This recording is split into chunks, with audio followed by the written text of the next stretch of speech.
절 우리 한 목소리로 합독하겠습니다. 그 생물들이 보좌에 앉으사 세세토록 살아계시는 이에게 영광과 존귀와 감사를 돌릴 때에 24 장로들이 보좌에 앉으신 이 앞에 엎드려 세세토록 살아계시는 이에게 경배하고 자기의 관을 보좌 앞에 드리며 이르되 우리 주 하나님이여 영광과 존귀와 권능을 받으시는 것이 합당하오니 주께서 만물을 지으신지라 만물이 주의 뜻대로 있었고 또 지으심을 받았나이다 하더라. 아멘. 할렐루야. 예배와 하나님의 권능 한번 고백합시다. 예배와 하나님의 권능. 우리가 지난주에는 예배와 하나님의 영광이라는 제목으로 말씀을 묵상했는데요, 우리가 영광이라는 것은 하나님의 하나님 되심이 드러나는 것을 하나님의 영광이라 한다 그랬죠. 하나님의 영광뿐만 아니라 우리가 하나님의 영광을 돌려드릴 때 하나님은 우리의 영광을 우리에게 안겨주시는 것이죠. 그래서 예수님은 철저하게 아버지 하나님의 영광을 온전하게 드러내셨기 때문에 하나님 아버지께서 예수님의 영광을 온전히 또 드러내 주신 것이죠. 마찬가지 우리는 예수님의 영광을 드러내는 삶을 살 때 주님은 또 우리에게 합당한 영광을 안겨주실 줄로 믿습니다. 자, 오늘 말씀의 제목 예배와 하나님의 권능. 오늘 본문은 천상의 예배의 장면이죠. 천상의 예배의 장면. 천상 예배 장면 1절부터 보면 이루에 내가 보니 하늘에 열린 문이 있는데 내가 들은 바 처음에 내게 말하던 나팔 소리 같은 음성이 이르되 이리 올라오라. 그러면서 마땅히 일어날 일들을 내가 네게 보이리라. 그래서 성령의 감동을 이렇게 봤더니 하늘에 24 장로들이 있고 보좌가 있더라. 보좌. 하나님의 임재하신 하나님의 보좌. 그래서 보좌로부터 번개와 음성과 우레소리가 나고 보좌 앞에 켠 등불 7이 있었는데 이는 하나님의 7영이었더라. 그러면서 그곳에 네 생물이 있었죠. 그 네 생물은 사자 또는 그 다음에 송아지, 그 다음에 사람 몸 같고 또 독수리 같다. 이런 어떤 네 가지 형상의 모습으로 사도 요한에게 보여주었죠. 이 네 생물이 각각 6날개를 가졌더라. 6날개. 이 6날개. 그러면서 밤낮 쉬지 않고 거룩하다. 이사야 선지자가 경험했던 그런 보좌의 모습과 흡사하다라는 얘기인데, 자, 그러면서 하나님께서 주 하나님 곧 전능하신 이여 전에도 계셨고 이제도 계시고 장차 오실 이시라. 주님을 높여드리는 그런 예배의 장면입니다. 우리가 이 땅에서도 예배하지만 이 예배는 하늘의 예배의 모형이다 라고 말할 수가 있죠. 도대체 천국 가면 우리가 뭐 할까? 천국 가면 하나님을 예배하는 일이 아주 귀한 일이 될 줄로 믿습니다. 자, 그래서 오늘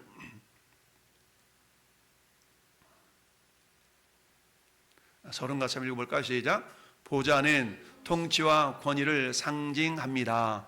보좌는 통치자, 왕이 앉는 의자입니다.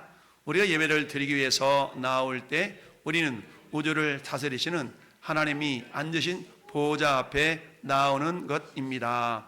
우리가 예배를 드릴 때에 우리는 모든 권위와 능력과 지배와 통치와 뛰어남이 그분께 속한다는 것을 인정하는 것입니다. 이것이 바로 이사야가 본 보좌이며 에스겔이 그의 첫 번째 환상에서 본 것과도 같은 보좌였습니다. 아멘. 자, 오늘 말씀에도 9절에 그 생물들이 보좌에 앉으사 세세토록 살아계시는 이에게 영광과 존귀와 감사를 돌렸다. 보좌에 앉으사.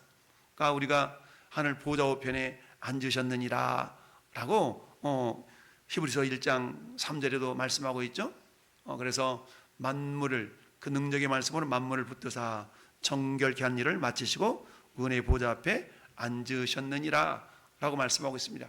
뿐만 아니라 우리는 이미 예수님의 보혈로 거룩함 받은 자들인데 히브리서 4장 16절 말씀에는 우리 한번 볼까요? 히브리서 4장 16절. 히브리서 4장 16절. 그러므로 우리는 긍휼하심을 받고 때를 따라 돕는 은혜를 얻기 위하여 은혜의 보좌 앞에 담대히 나아갈 것이니라. 아멘. 은혜의 보좌, 보좌에서 나오는 은혜, 그 은혜를 얻기 위하여서 담대하게 나간다. 어떻게 나올 수 있습니까? 주님의 보혈을 의지하여, 예수 그리스도의 이름을 의지하여 나아갑니다. 그런데 예배를 드리기 위해서 우리가 나올 때 우리는 우주를 다스리시는 하나님이 앉으신 보좌 앞에 나오는 것이다. 그러니까 이 시간 여러분들이 눈에 보이지 아니하시는 하나님을 눈에 보이는 것처럼 우리가 예배하는 것 아니겠습니까? 그러니까 하나님 어디 계셔요? 보좌에 계시잖아요. 그러니까 예배는 뭐냐? 예배는 하나님과의 거룩한 만남의 시간이 예배잖아요. 눈에 보이지 아니하시는 하나님을 어떻게 우리가 만날 수가 있습니까? 첫 번째는 말씀을 통해 만나죠. 두 번째는 성령을 감동을 통해 만나죠. 할렐루야. 하지만 우리 하나님은 눈에 보이지 아니하시지만 분명히 실존하시는 하나님, 존재하시는 하나님. 그런데 이 시간 우리가 예배하러 나왔다는 얘기는 하나님의 보좌 앞에, 왜? 하나님 보좌에 계시니까 그 보좌 앞에 계신 하나님을 배우러 나오는 것이다 라는 얘기입니다. 그러니까 우리가 보통 하나님 보좌 앞에 나아갔던 그런 선지자들의 모습이 이사야 선지자나 에스겔 선지자를 통해서 알 수 있어요. 그렇다면 저는 여러분들 이 시간 지금 하나님의 보좌 앞에 나와서 예배를 드리는 자들인데, 그럼 이사야나 에스겔과 같은 그런 모습이 있는가를 우리 한번 생각해 볼 수가 있겠죠? 엔터 쳐보세요.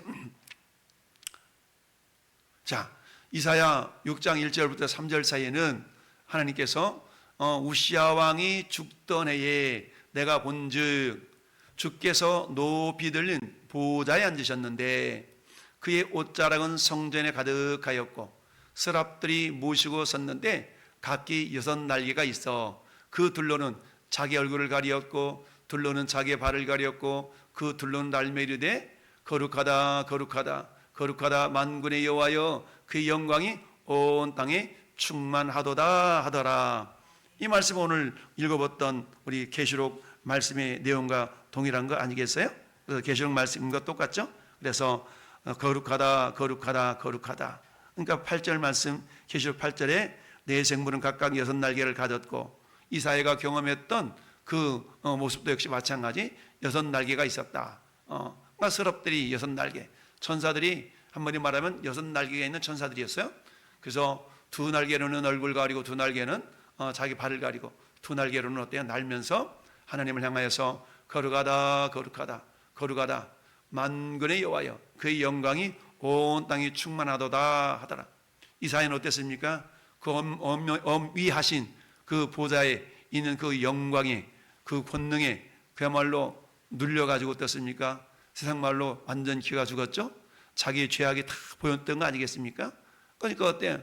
야, 내가 참 화로다, 망하게 되었도다 라고 했더니 여호와의 사자가 어때요? 제단 숯불에서 핀 숯을 갖다가 입술을 지지면서 내 죄악이 사해졌도다 라고 죄사함의 은혜를 베풀어 주었죠. 그때에 우리 주님께서는 이제 어때요? 그러고 나서는 내가 누구를 보내며 누가 나를 위하여 갈꼬 라고 주님이 마치 기다리시는 것처럼 이렇게 말씀하실 때 이사야 선지자가 내가 가겠나이다, 내가 여기 있나, 나를 보내소서 라고 자원하는 그런 모습을 보게 됩니다. 전 여러분을 또 예배 가운데 그야말로 권능의 주님을 우리가 배우게 되는 시간인데, 그런 주님을 배울 때 첫째는 우리의 연약함이 다 들추어나는 거 아니겠습니까? 그 모든 연약함들을 가지고 우리 주님은 우리를 책망하시거나 우리를 꾸짖게 해서 드러내는 것이 아니라 그 연약함을 가지고 온전히 주님을 바라볼 때 주님은 그 연약함에도 불구하고 우리를 들어 사용하기를 원하십니다. 할렐루야. 그래서 모든 연약함들을 다 주님께 내어드릴 때 우리 주님은 우리를 영광의 도구로, 오늘 새벽기도 말씀처럼 오늘 하나님께서 영광의 그릇들로 사용하여 주실 줄 믿습니다. 여러분, 우시야 왕이 죽던 해에, 우시야 왕은 남유다 10대 왕, 10번째 왕입니다. 10번째 왕이었는데 주전 790년부터 750년 사이에 사역했던, 쓰임받았던 왕이죠. 이 우시야 왕, 이 우시야 왕이 죽던 해에 하나님께서 환상 가운데 이사야에게 나타나셨던 겁니다. 그러면서 그 거룩하신 하나님을 경험케 하신 이후에 결국 하나님은 그 이사야를 그야말로 선지자로 부름받게 하시고 사용하신 걸 보게 됩니다. 전에 여러분도 마찬가지, 하나님 우리를 쓰기를 원하시잖아요. 우리를 사용하기를 원하시는데 마치 하나님의 사도 바울을 다메섹 도상에서 만나시고 이방인과 임금들과 유대인들을 위한 택한 나의 그릇이다 라고 주님이 이 사도 바울을 선택해서 사용하셨던 것처럼 하나님 저와 여러분들을 예배 가운데 하나님의 권능을 경험하고 그 경험한 가운데 우리 연약함에 있음에도 불구하고 그 놀라운 하나님의 영광을 경험한 다음에 그 경험되어지는 걸 가지고 우리가 하나님의 영광의 도구들로 쓰임받기를 원하신다. 할렐루야. 자, 그러면서 이제 에스겔 1장도 역시 마찬가지죠.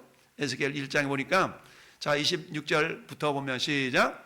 그 머리 위에 있는 궁창 위에 보좌의 영상이 있는데 그 모양이 남보석 같고 그 보좌의 형상 위에 한 형상이 있어 사람의 모양 같더라. 내가 보니 그 허리 위의 모양은 단쇠 같아서 그 속과 주위가 불 같고 내가 보니 그 허리 아래 모양도 숯불 같아서 사방으로 광채가 나며 그 사방 광채 모양은 비오는 날 구름이 있는 무지개 같으니 이는 여호와의 영광의 형상의 모양이라. 내가 보고 엎드려 말씀하시니 음성을 들으니라. 아멘.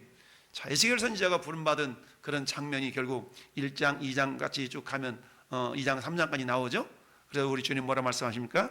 너는 내가 주는 두루마리를 먹고 가서 구하라 라고 말씀하고 있죠.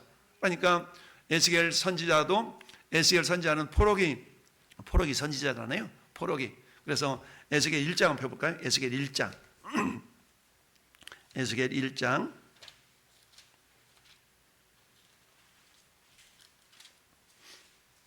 자, 1장 1절, 2절, 3절 보면 자, 에스겔 1장 1절, 2, 3절. 30째 해 넷째 달 초다세에 내가 그발 강가에 사로잡힌 자 중에 있을 때에 하늘이 열리며 하나님의 모습이 내게 보이니 여호야킨 왕이 사로잡힌 지 5년 그 달 초 닷새라.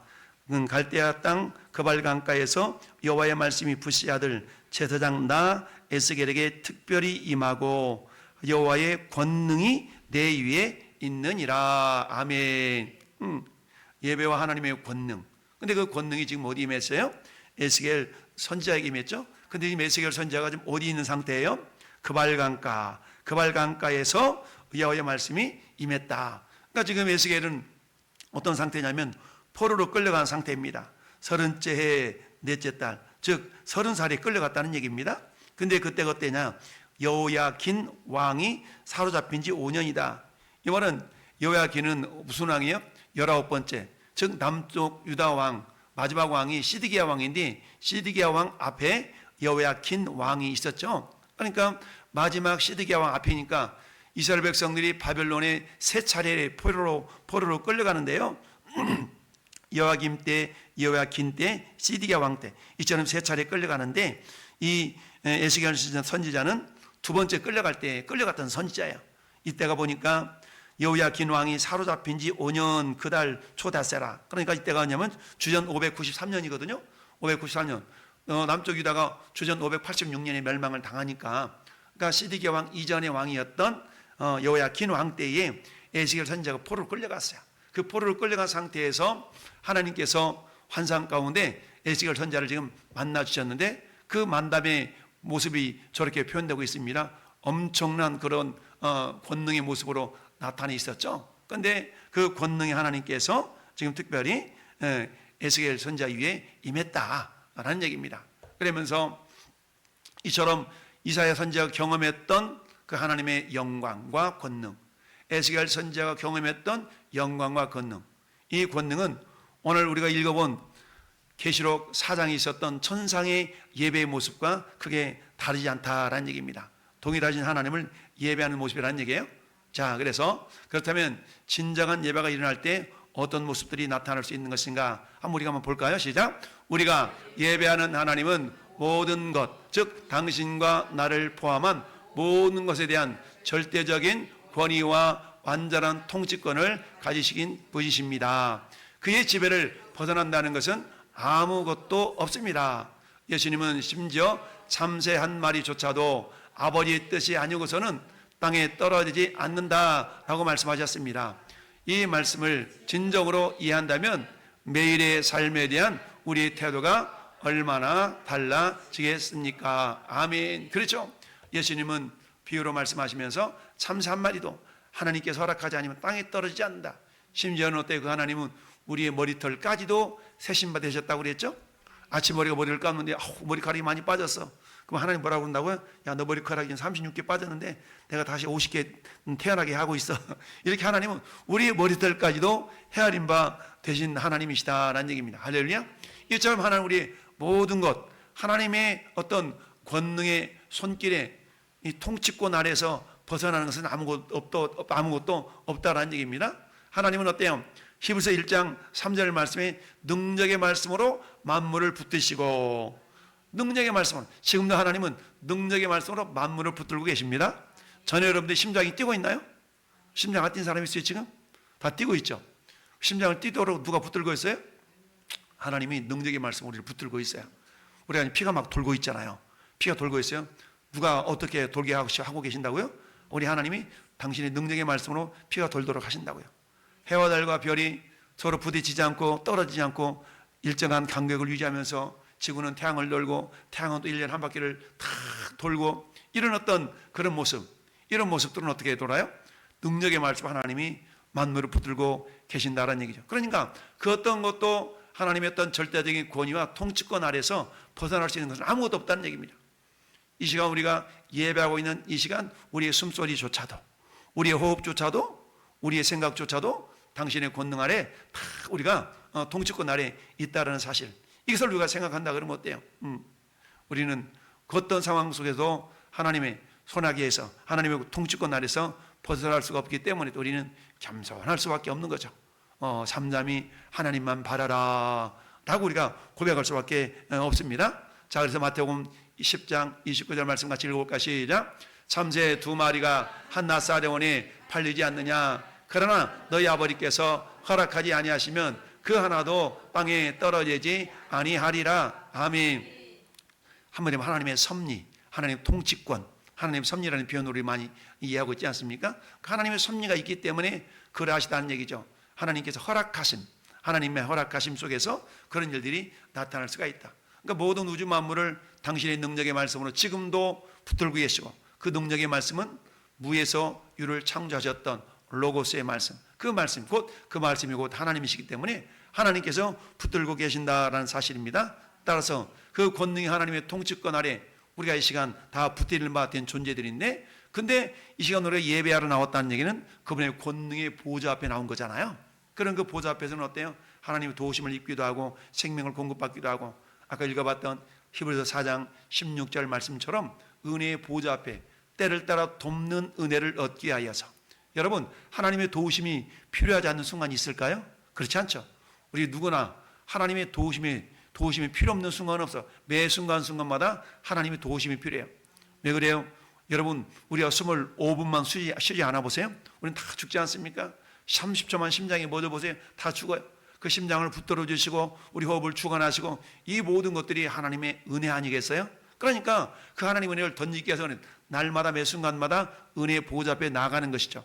물론 이 시간도 우리는 물리적인 모습으로 하나님 은혜의 보좌 앞에 나가 있는 자들이잖아요. 근데 어때요? 예배라는 것은 이런 격식을 통한 하나님의 보좌 앞에 나가는 것뿐만 아니라 우리는 무시로 매 순간마다 삶의 현장 가운데서, 삶의 현장 자체가 뭐예요? 우리 예배의 현장이요, 예배의 자리가 되는 것이죠. 그러니까 그곳에서 어때요? 있는 그곳에서 하나님을 예배하는, 있는 그곳에서 하나님의 임재를 우리가 사모하며 경험하며 그런 시간들이 될 수 있어야 되겠죠. 자, 읽어보겠습니다. 진정한 예배가 일어날 때 우리는 하나님을 세계 위에 있는 보좌에 앉으신 분으로 보게 됩니다. 우리는 모세가 만난 것과 같은 하나님을 만납니다. 모세가 알았던 하나님과 이사야 시대에 이스라엘 백성들이 숭배하기 시작한 신들을 비교해 봅시다. 하나님께서는 하나님이 그들을 위해서 그렇게 많은 일들을 행하신 뒤에 그들은 자신들이 만든 우상에게로 돌아갔습니다. 하나님께서는 슬퍼하시며 그들에게 하나님께서 그들을 안고 다니신 모든 사건을 상기시키셨습니다. 아멘. 여러분, 하나님은 엄청난 기적을 통해 이스라엘 백성들을 저 이집트 땅에서 건져내셨잖아요. 광야에서도 만나를 메추라기를 반석에서 물을 내시면서 그런 기적들을 일으키시면서 그들을 인도해 가셨지만, 그들은 어때요? 그런 살아계신 하나님 잊어버리고 생명 없는 우상을 섬기는 삶을 살았다는 것을 말씀하고 있는데요. 자, 시편 90편 모세의 시편을 통해 읽어봅시다. 시작. 주여, 주는 대대에 우리의 거처가 되셨나이다. 산이 생기기 전, 땅과 세계도 주께서 조성하시기 전, 곧 영원부터 영원까지 주는 하나님이시니다. 그러니까 모세, 시편 90편이 모세 시편이지 않습니까? 그러니까 모세는 저런 하나님을 경험했던 겁니다. 주는 대대에 우리의 거처가 되셨나이다. 즉 우리가 피할 거처, 피할 처소가 되시는 분이 하나님이시란 얘기죠. 그러면서 그 하나님 어떤 분이요? 영원부터 영원까지 하나님은 영원하신 하나님이라고 이처럼 시편에도 고백을 하고 있는 겁니다. 그런 하나님을 경험했음에도 불구하고 이스라엘 백성들은 어땠어요? 그런 하나님만을 섬긴 것이 아니라 생명이 없는 우상을 만들어 섬기는 신세가 되었다는 얘기죠. 이사야 46장 1절부터 보면 벨은 엎드려졌고 누버는 구부러졌도다. 그들의 우상은 짐승과 가축에게 실렸으니 너희가 떼매고 다니던 그것들이 피곤한 짐승의 무거운 짐이 되었도다. 그러니까 오늘날 저기 석공들이 만든 그런 불상 이런 것들이 어떻게 움직여요? 그들이 우상이라 그러면 생명이 있다 그러면 그들이 알아서 움직여야 되잖아요. 근데 수레바퀴에다가 말에다가 저기 피곤한 짐승, 그러니까 그들이 그 마차에다가 우마차에다가 이렇게 싣고 가니까 짐승들이 얼마나 힘들겠어요. 그런 우상을 만들어 가지고 무거운 짐이 되게 됐던 그런 우상들. 근데 그들을 2절 같이 읽어봐요. 시작. 그들은 구부러졌고 그들은 일제히 엎드려졌으므로 그 짐을 구하여 내지 못하고 자기들도 잡혀갔느니라. 야곱의 집이여 이스라엘 집에 남은 모든 자여 내게 들을지어다. 배에서 태어남으로부터 내게 안겼고 태에서 나무로부터 내게 업힌 너희여. 하나님은 이스라엘 백성들을 어떻게 하셨다고요? 배에서 태어날 때부터 우리 주님이 안아주셨고 태에서 나무로부터 업힌 그런 모습으로 하나님 이스라엘 백성들을 인도해 주셨건만 그들은 생명하는 우상을 섬기는 자들이 되었다는 얘기입니다. 우리도 마찬가지. 우리는 하나님이 살아계신다고 하지만 때로는 어때요? 그런 우상을 섬기는 삶을 살고 있는 것은 아닌가? 물론 오늘날에는 그런 저런 우상을 만들어 놓고 그런 존재는 아니죠. 자, 4절도 같이 읽어볼까? 시작. 노년에 이르기까지 내가 그러하겠고 백발이 되기까지 내가 너희를 품을 것이라. 내가 지었은즉 내가 업을 것이요 내가 품고 구하여 내리라. 너희가 나를 누구에게 비기며 누구와 짝하며 누구와 비교하여 서로 같다 하겠느냐? 사람들이 주머니에서 금을 쏟아내며 은을 저울에 달아 도금장에게 주고 그것으로 신을 만들게 하고 그에게 엎드려 경배하며 자 시작. 그것을 들어 어깨에 메어다가 그의 처소에 두며 그것이 서 있고 거기에서 능히 움직이지 못하며 그에게 부르짖도 능히 응답하지도 못하며 고난에서 구해야 내지도 못하느니라. 참 일본 가서 일본이 기념 그 뭐라고 그래 관광지가 전부 다 산 그 뭐라고 그러죠? 그 절간하고 또 뭐라고 그래 신사 이런 거더라고. 그러니까 신사 절간이 있는 게 전부 다 그 우상 만들어 놓고 그 우상 앞에 절하는 거야. 우상 앞에. 근데 우상을 누가 만들어? 사람이 만들었어. 자기가 만들어 놓고 자기가 절하는 거야. 이게 인간의 어리석음과 연약함이잖아요. 이게 그 말씀이죠. 하나님께서는 정말 그들이 만들어서 금대나 은대나 그걸 다 녹여다가 도금하고 칠해서 그것을 자기들이 신이라고 섬기는 그런 모습에 대해서 주님이 안타까워하는 그런 말씀이지 않습니까? 자, 그러면서 오늘날에 본다 그러면 어때요? 시작. 우리는 실제로 나무나 돌로 된 우상을 마차에 싣고 다니지는 않을 수 있어요. 하지만 우리가 경배하는 하나님은 우리의 필요를 다 만족시켜줘 주지는 않는다고 느낄지도 몰라요. 우리를 현재 상황에서 건지실 만한 능력이 없다고 생각하고 있을지도 모릅니다.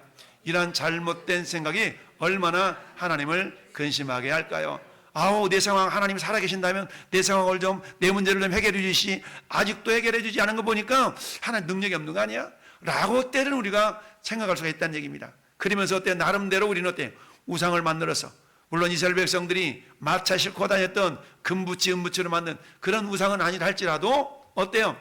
내가 마치 의지하고 신뢰하는 그런 요소들, 이럴 때면 돈이나 내가 어떤 뭡니까? 통장의 잔고 또는 뭐예요? 어떤 영향력을 끼칠 수 있는 것들 또는 어떤 권력, 또 안정적인 직업, 오늘 어떤 분을 만났는데 자기 자식 자랑을 막 합디다. 자기는 자기 자식을 교육을 어떻게 잘 시켰는지, 이게 평고 나왔대요. 평고. 아들이 평고를 나왔는데 중학교 때부터 평고 특서반을 들어가려고 그 어머니들 몇 명이래더라. 아무튼 뭐 몇십 명이 이렇게 개를 묻어가지고 마치 그런 것처럼 자식 교육을 시킨 거야. 근데 20년이 지났는데 지금도 모임을 한대. 그 모임을 하는데 7명이 남았대. 7명. 7명이 남았는데 그 가운데 뭐 3명은 그 자식들이 교수고 뭐 몇 명은 뭐고 막 자랑을 막 합디다. 그런 얘기를 하는데 그게 뭐예요? 자기 명예, 역량, 권력, 직업. 그 직업. 그러니까 그렇다는 거죠. 그 아들이 엄마 걱정 마. 내 노후는 내가 연금 나오면 그걸로 충분히 살 수 있어. 이러면서 그 안심을 시키더라는 거죠. 그러니까 그 직업, 그 하나님을 신뢰하기보다는 그래서 물어봤어. 혹시 예수님 믿으세요? 안 믿는다는 거야. 예수님 안 믿으니까 그런 자랑이 아주 줄줄이 막 나오는데 예수님 믿으시지 왜 예수님 믿으셔야 된다고 이렇게 얘기했는데, 자, 이 사실은 우리가 가지고 있는 것일 때가 있다는 얘기죠. 자, 우리는 눈에 보이는 우상을 만들어서 절하고 섬기고 비나이다 그러지 않을 수가 있어. 그렇지만 눈에 보이지 않는 저런 요소들을 우리가 우상처럼 우리가 이렇게 의지하는 경우가 있을 수가 있다는 얘기입니다. 마치 구약시대의 이스라엘 백성들이 전능하신 하나님을 경험했음에도 불구하고 그 하나님을 저버리고 우상을 만들어서 성을 섬기는 그 모습을 바라볼 때 우리는 무슨 생각이에요? 어떻게 하나님을 경험했으면서 저럴 수 있냐? 우리는 그러잖아요. 이해가 안 되잖아요. 근데 그것과 오늘날 이 시대를 살아가는 우리들과 크게 다를 바가 없다는 얘기입니다. 물론 형상화된 우상은 아니라 할지라도 우리의 삶의 모습을 보면 온전하게 전능하신 하나님을 신뢰하기보다는 그렇지 못한 모습들이 많이 있다는 얘기죠. 그 모습을 얘기하고 있는 거고요. 자, 읽어봅시다. 시작. 우리 이런 것들에 너무 많은 시간을 소비하고 때로는 이런 것들을 우상으로 만듭니다. 당신이 예배하기까지 안고 다니는 것들은 어떤 것들이 있습니까? 어떻게 당신의 예배의 초점을 사람이 만든 우상에서 우주 주권자이신 하나님께로 옮길 수가 있습니까? 우리는 하나님께서 능력이 있다는 것을 알고 믿고 있다면 우리 모든 상황에 그 모습이 나타나야 합니다. 정말 전능하신 하나님 우리가 신뢰하고 있다면 어떤 모습으로요? 담대함으로. 누군가 많이 가지고 있으면 그것 때문에 우리가 기죽어서 막 그런 것이 아니라 어때요? 어떤 상황 가운데서 담대하고 당당하고 평안함으로 나타날 수가 있어야 된다. 즉 우리 안에 천국을 누릴 수 있어야 된다는 얘기죠. 그 하나님 나라는 먹는 것과 마시는 것이 아니라 오직 성령 안에서 뭐라고요? 의와 평강과 희락이다 라고 말씀하고 있죠. 여러분 다윗은 시편 131편에서 이런 고백을 했어요. 시작. 실로 내가 내 영혼이 고요하고 평온하게 하기를 젖된 아이가 그의 어머니 품에 있음 같게 하였나니 내 영혼이 젖된 아이와 같도다. 이스라엘아 지금부터 영원까지 여호와를 바랄지어다. 아멘. 이 다윗의 고백이잖아요. 마치 모처럼 젖을 풍성히 먹고 새근새근 엄마 품에 안겨서 잠을 자는 그런 어린아이 모습처럼 다윗이 그렇다는 거예요. 나는 하나님 품에 안겨있는 그런 어린아이와 같은 존재다. 그만큼 평온한 삶을 누리고 있다는 얘기죠. 샬롬이 이루어지고 있다는 얘기입니다. 뿐만 아니라 로마서 14장 17절에도 좀 전에 우리가 봤던 하나님 나라는 먹는 것과 마시는 것이 아니 오직 성령 안에서 의와 평강과 희락이다. 우리 삶의 현장 가운데 저런 모습들이 과연 나타나고 있는가를 우리가 점검해보고 진단해 볼 수 있기를 바랍니다. 그렇습니다. 결론을 맺습니다. 시작. 우리가 예배를 위해 모일 때에 보좌 앞으로 나오는 것이라는 사실을 절대로 잊어서는 안 됩니다. 이곳이 바로 예배가 시작되는 곳입니다. 요한이 하늘에서 본 것을 기록했을 때 그의 마음을 지배한 것은 바로 이것, 즉 보좌, 우주의 최고의 주권을 가지신 분, 우리의 삶에 대한 절대적인 권위를 가지신 분이라는 것입니다. 그 보좌는 우주에 대한 절대적인 권위를 가지신 분이 앉는 보좌였습니다. 그러니까 이 사도 요한은 그 환상 가운데 하나님의 어떤 하늘 예배의 모습 가운데 정말 24 장로들과 내 짐승들이 하나님을 향하여 거룩하다 거룩하다 거룩하다 이 외쳤던 그 놀라운 영광스러운 모습에 굉장히 감동이 됐던 것이죠. 그렇습니다. 자, 예배를 드리러 올 때 우리는 하나님의 권위와 주권을 인정하러 오는 것입니다. 그러니까 우리가 예배 드리러 온다는 얘기는 뭐예요? 하나님의 주권과 권위를 뭐한다? 인정해 드리는 겁니다. 당신은 그런 존재입니다 라고 오늘 고백하고 있지 않습니까? 이사야 선지자도 고백했고 에스겔 선지자도 고백했고 또한 사도 요한도 이처럼 환상 가운데 그런 고백했던 것처럼 우리들도 역시 어떻다? 그런 고백을 통해서 하나님이 어떤 분인가 인정해 드리는 그런 자들의 그런 자세의 모습이 우리 예배 가운데 나타날 수 있어야 된다는 얘기입니다. 왜냐? 그 하나님은 영원부터 영원까지 존재하시며 그분에게 모든 복과 존귀와 영광과 능력이 우리가 돌려 드릴 수 있어야 된다라는 얘기죠. 왜냐하면 우리 주님은 그럴 만한 충분한 가치가 있으신 분이기 때문이다. 그래서 이 시간 우리 하나님의 보좌 앞에 보좌 앞에 나온 자들로서 우리 하나님과의 만남을 통해서 우리는 하나님께 영광을 돌려드리고 하나님 우리에게 거룩한 생명을 우리에게 주시는 복된 시간이 예배 시간이다라는 얘기죠. 그 하나님은 어떤 하나님이요? 절대적인 하나님, 온 우주를 지금도 통치하시고 다스리신 하나님이기 때문에 그 하나님께 온전한 영광을, 온전한 존귀를, 온전한 능력을 올려드릴 수 있는 모든 우리 성도들이 될 수 있기를 예수님의 이름으로 축원합니다. 아멘.